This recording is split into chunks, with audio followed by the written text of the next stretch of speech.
Hey, welcome to video number 153 of Walker This Way with Hazel Walker, the queen of all things BNI and networking. I am Mark Simmons.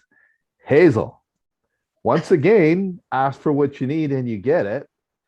We had another member, Richard Nash from BNI Driven Dragons here in Richmond, BC. He's from IG Wealth Management.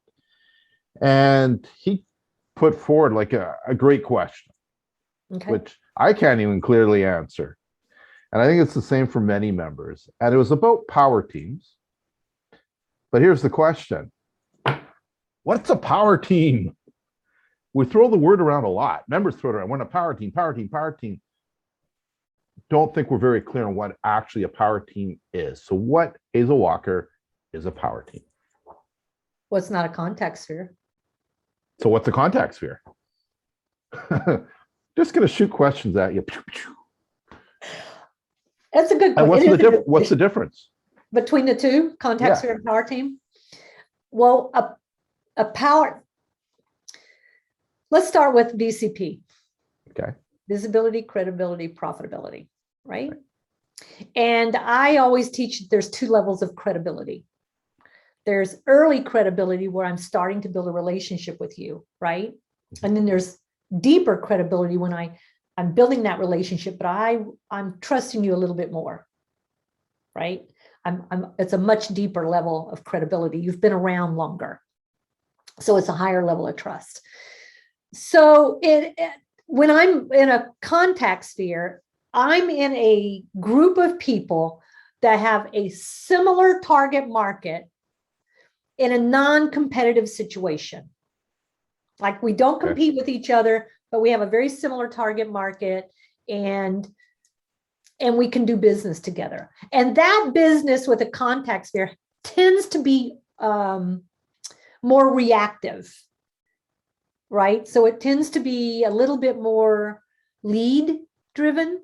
It tends to be a little bit more reactive because someone called me up and said, hey, Hazel, do you know someone that could fix my roof? Or I damaged the side of my car the other day. Do you know someone that can fix that?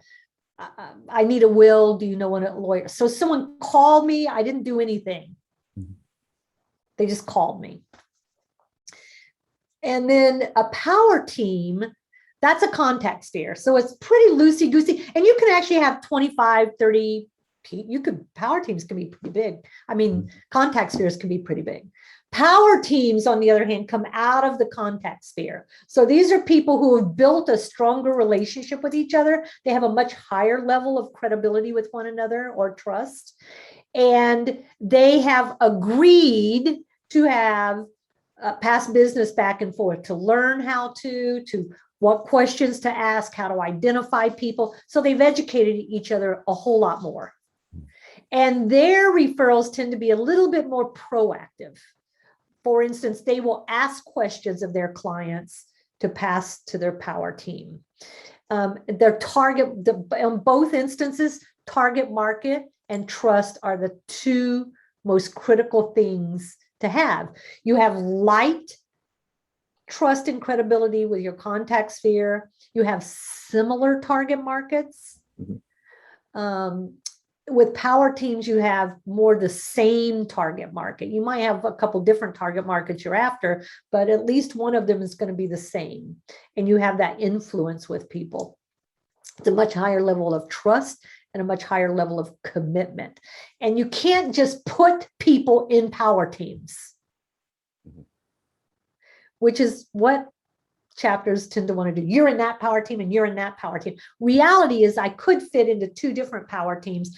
I have to choose which power team is right for me based on my target market.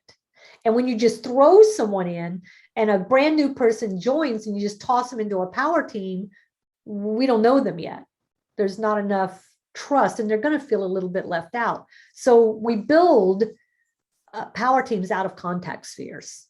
Right. And we build chapters based on what we want our power teams to look like. So I think chapters get the two confused. They do, definitely. So let me throw an example at you. So me as a business coach, one of my target markets is business partnerships. So who would work with business partnerships, have the same target market? Business lawyers would, for sure. Insurance agents. Insurance agents would for sure. But I also know, and this is going to be like an odd one, is headshot photographers would as well, Mhm. right? And there's going to be those that you wouldn't normally think of that might also have the same target market Mhm.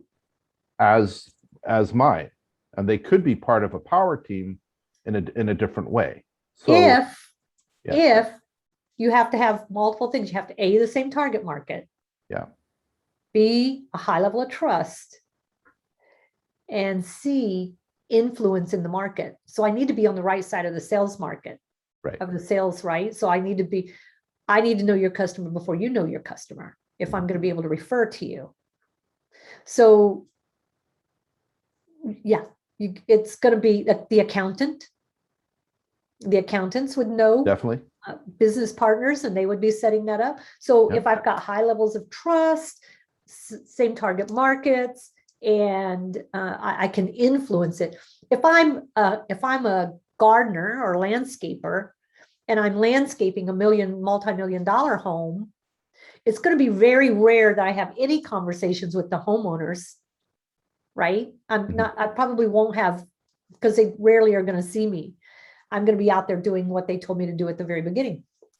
So I'm not going to be able to influence them for you, but I have the same target market as you. I just have no influence.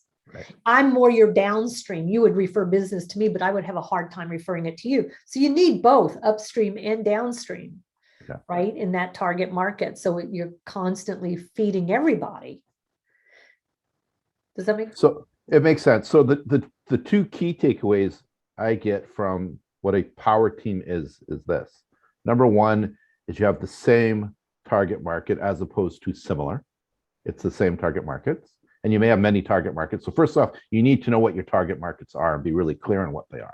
And when I am coaching, teaching, and training, I recommend to people not to have more than 2 really deep target markets, because when you start shotgunning and you've got 5 target markets, you can't feed them all. Right. Right. So no more than a couple different target markets that you're going to actively go after.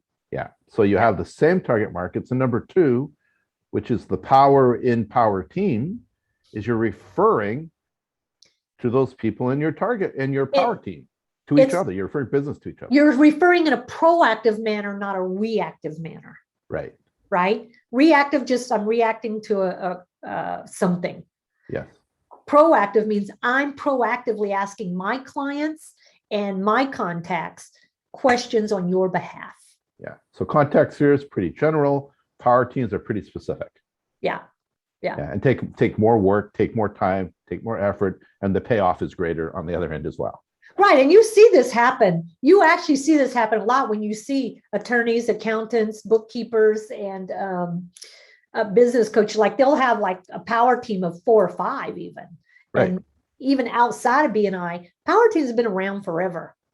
They just didn't call it power teams. They call it referral partners, right? Yeah. So they're out there doing all that. Right. So it's not new. It's just more refined. Yeah. All right. So members, hope this kind of clears up the difference between a contact sphere and what a power team is. Great news for you though. We're making a series out of the power team question. So we're going to have a few more videos about this.